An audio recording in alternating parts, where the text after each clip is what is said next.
만약에 제가 여러분한테 지금 당장 여러분이 걷는 속도를 결정하는 게 다름 아닌 귀, 그러니까 청력입니다. 이렇게 말씀드리면 어떠실 것 같나요? 아마 듣는 분들 입장에서는 진짜 뜬금없다고 생각하시겠죠? 그렇죠.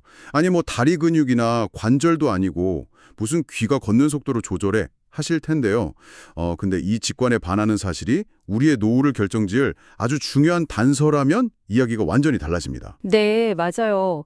방금 말씀하신 그 귀와 다리의 연결고리, 전혀 상관없어 보이는 그 두 기관이 어떻게 맞물려 돌아가는지가 바로 오늘 우리가 들여다볼 거대한 퍼즐의 핵심 조각 중 하나거든요. 자, 그럼 본격적으로 이걸 한번 파헤쳐보죠. 청취자 여러분 안녕하십니까? 오늘 여러분의 지적 호기심을 꽉 채워드릴 심층 분석 시간에 오신 것을 환영합니다. 오늘 우리가 다룰 탐구 자료가 2026년 5월 17일, 바로 오늘 일요일자로 발행된 케어유 뉴스 김영래 편집장의 리포트죠. 네, 맞습니다. 편집장님이 지난 하루 동안의 국내외 시니어 트렌드를 정말 쫙 집약해서 분석해 주신 내용인데요. 사실 지난 하루 동안 쏟아진 정보들이 엄청 방대하잖아요. 그렇죠. 수면부터 해서 청력, 주거 문제, 총각을 다투는 통합돌봄, 그리고 저 멀리 스웨덴의 AI 혁신까지 정말 파편화된 소식들이 많았죠. 그래서 오늘 우리의 미션은 명확합니다.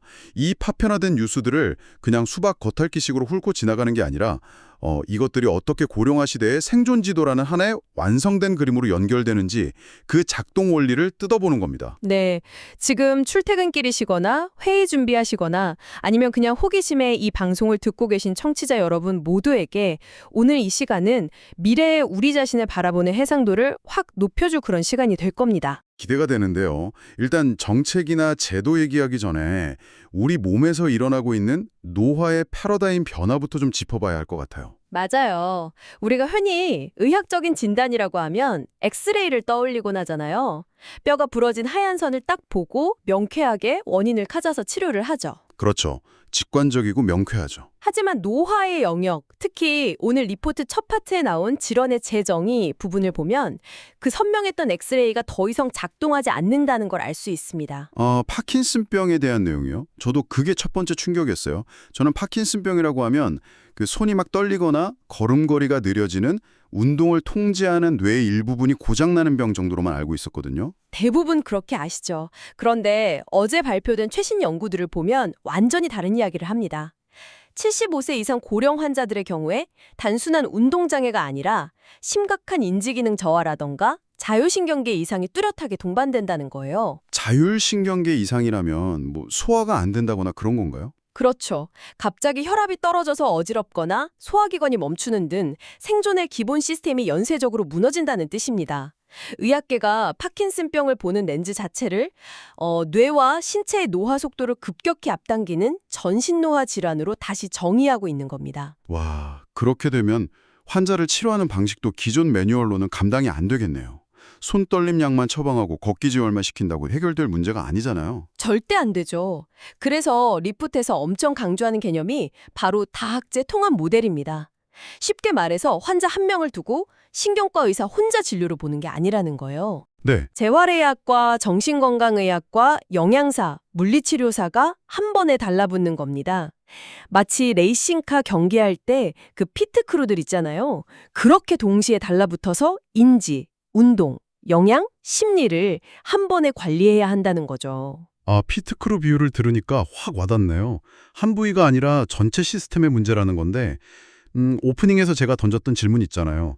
귀와 다리의 연결고리, 이것도 결국 이 전신 노화의 연쇄작용이랑 같은 맥락인 거네요. 정확합니다. 애플이랑 미시간대가 무려 5만 7천 명의 데이터를 분석한 결과가 실렸죠. 청력이 떨어지는 시니어일수록 보행 속도가 눈에 띄게 감소했다는 내용입니다. 아니 대체 귀가 안 들리는 거랑 걷는 속도 사이에 무슨 물리적인 인과관계가 있는 건가요? 귀랑 다리는 너무 멀잖아요. 여기서 바로 인지부하라는 개념이 등장합니다. 우리의 뇌가 쓸 수 있는 에너지가 100이라고 한번 가정해보죠. 평소에는 소리를 듣고 해석하는데 한 10 정도의 에너지만 씁니다. 네, 12요. 그리고 나머지 90은 몸의 균형을 잡거나 장애물에 피하고 다리 근육에 명령을 내리는 데 사용하죠. 그런데 청력이 떨어지기 시작하면 어떻게 될까요? 안 들리니까 집중해서 들으려고 에너지를 막 더 쓰겠네요. 맞아요. 뇌는 희미하게 들리는 소리의 의미를 파악하려고 엄청난 에너지를 끌어다 씁니다.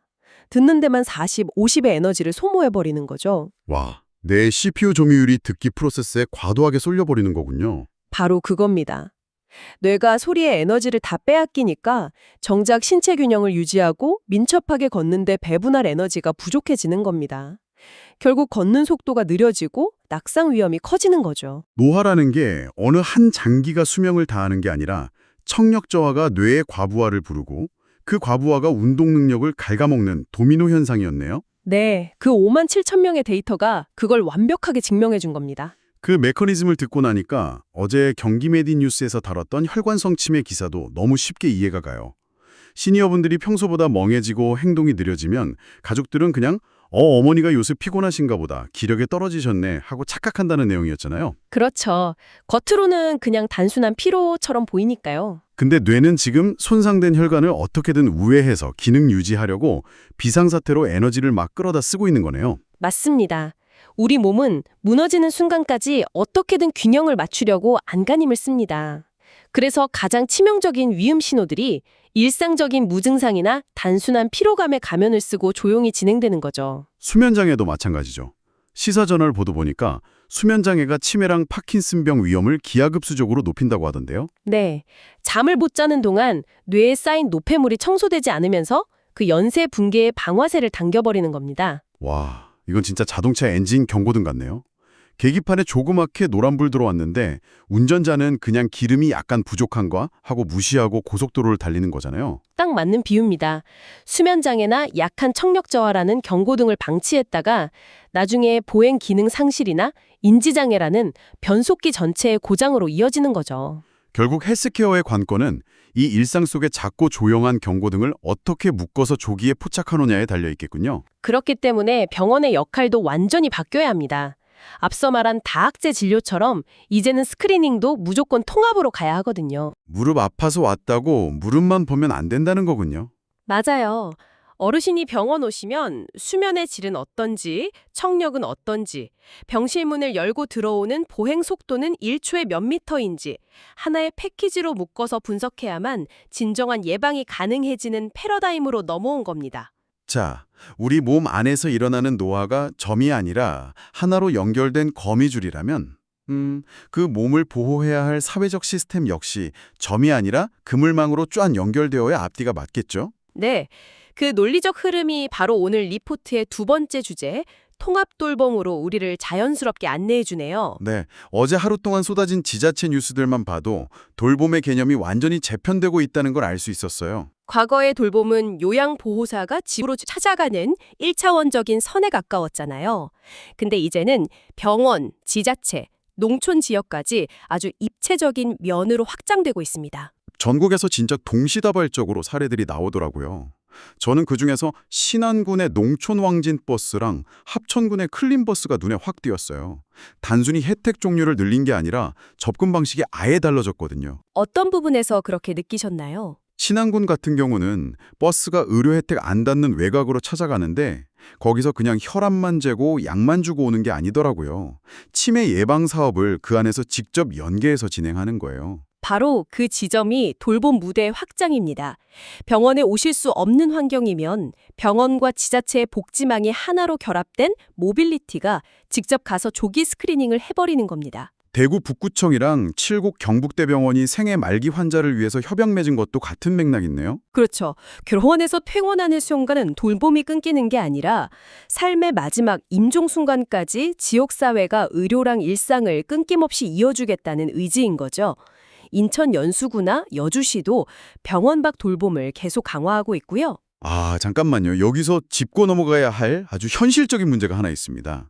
지금 인천, 여주, 화성, 평창까지 전국이 마치 경쟁하듯이 통합 돌봄 시스템을 세팅하고 있잖아요. 네, 행정의 기본값이 되어가고 있죠. 버스 사고, 예산 편성하고 이렇게 외형이 커지는 건 훌륭한데 이 제도가 실전에서 잘 돌아가려면 결국 현장에서 뛰는 인력들의 역량이 필수적이지 않습니까? 그 복잡한 다학제적 판단을 할 수 있는 전문가들이 하루아침에 하늘에서 뚝 떨어지는 게 아닌데 이 확산 속도를 서비스 질이 따라갈 수 있을까요? 와, 아주 날카롭게 핵심 병목을 짚어내셨네요. 사실 정책 입안자들도 지금 가장 뼈아프게 느끼는 딜레마가 바로 그겁니다. 제도가 아무리 좋아도 결국 사람이 하는 일이니까요. 맞습니다. 돌봄은 사람의 손길로 완성되는 서비스인데 양적인 인프라 평창에 비해서 현장 인력의 전문성이나 처우는 여전히 과거 기준에 머물러 있는 경우가 많거든요. 그래서 리포트에 그 화성시 사례가 등장했던 거군요. 읍면동 간호직 공무원의 전문성을 강화하겠다는 발표요? 네, 맞습니다. 단순히 사람 수만 늘리는 게 아니라 최전선에서 그 미세한 경고 등을 알아챌 수 있는 판단력을 기르겠다는 뜻입니다. 이제 통합돌봄은 시범사업 단계를 지났어요. 국가 생존에 걸린 필수 운영체제가 된 거죠? 맞습니다. 따라서 다음 단계의 가장 치열한 숙제는 양적 팽창이 아니라 서비스의 질적 표준화와 현장 전문성 강화가 될 수밖에 없습니다. 자, 정리해보면 의학이라는 소프트웨어도 업그레이드 됐고 그걸 구동할 통합돌봄이라는 운영체제도 전국에 깔리고 있습니다. 그런데 한국경제보도를 인용한 리포트 세 번째 파트를 읽으면서 저는 진짜 숨이 턱 막혔어요. 주거 문제 말씀이시죠? 네, 아무리 최신 운영체제 업데이트가 끝났어도 그걸 설치할 하드웨어, 즉 집이 없으면 에러가 나는 거잖아요. 시니어들이 이 서비스를 받으면서 실제로 거주할 공간인 실버타운 공급 시장이 완전히 마비 상태라는 겁니다. 가장 뼈아픈 현실이죠. 자산과 경제력을 갖춘 베이비붐 세대가 고령층에 진입하면서 독립적이면서도 의료 연계가 되는 주거 수요는 그야말로 폭발하고 있습니다. 근데 정작 들어갈 집이 턱없이 부족해요. 아니, 자본주의 시장에서 수요가 폭발하는데 왜 공급이 안 따라오나요? 기업들 입장에서는 이거 완전 황금알을 하는 거위 아닌가요? 이론적으로는 그런데 현실의 벽은 두 단어로 요약됩니다.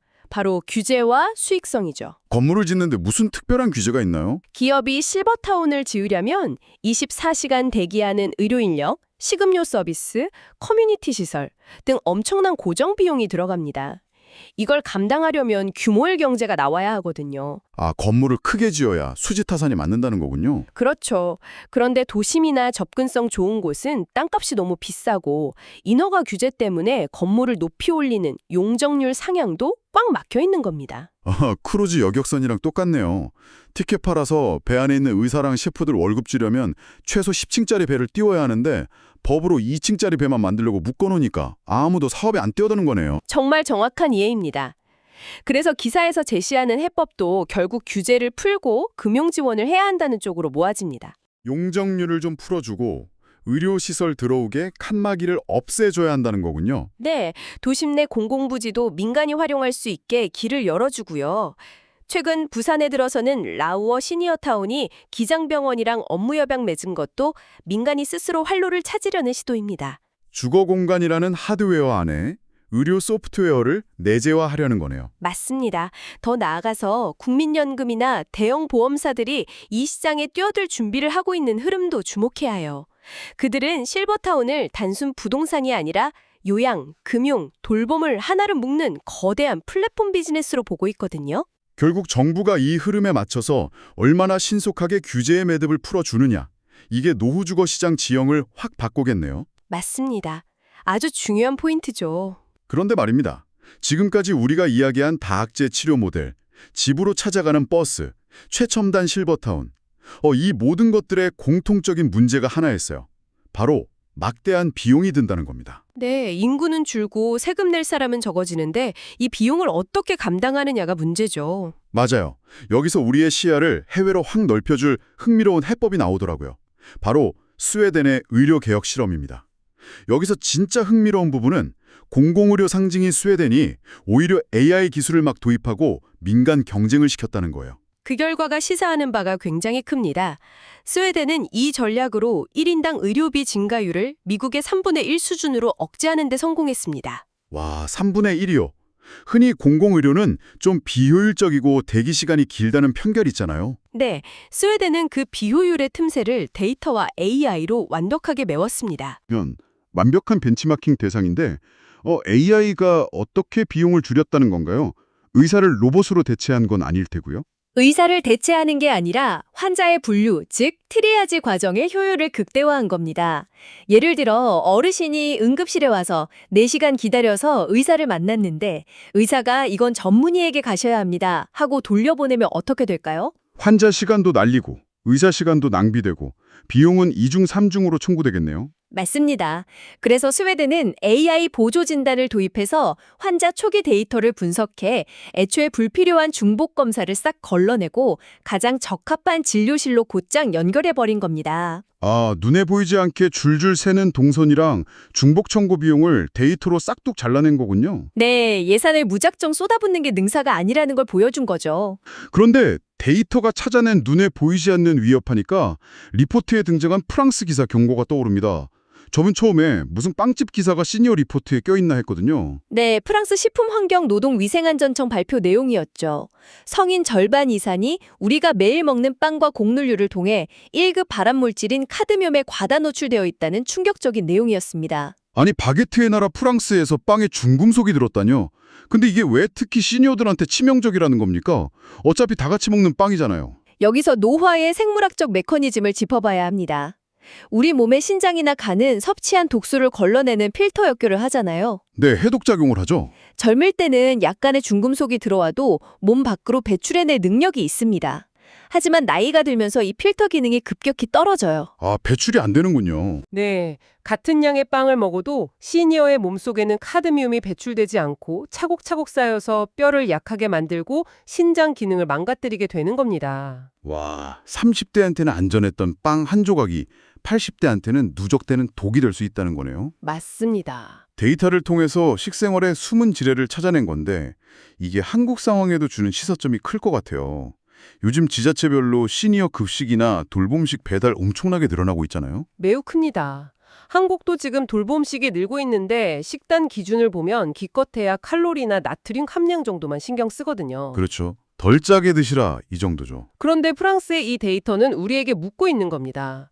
면역력과 해독 능력이 떨어진 시니어들의 식단에 중금속 안전 기준 같은 더 미세하고 치명적인 리스크 관리 체계가 명시되어 있느냐고 말이죠. 아, 정책적인 기준 자체가 아예 달라져야 한다는 거군요. 네, 결국 스웨덴의 AI 예산 절감이든 프랑스의 카드뮴 경고든 세계가 시니어의 위험을 막연한 감이 아니라 철저한 데이터로 규명하고 리스크 매니지먼트를 하고 있다는 걸 보여주는 겁니다. 정말 숨가쁘게 달려왔네요.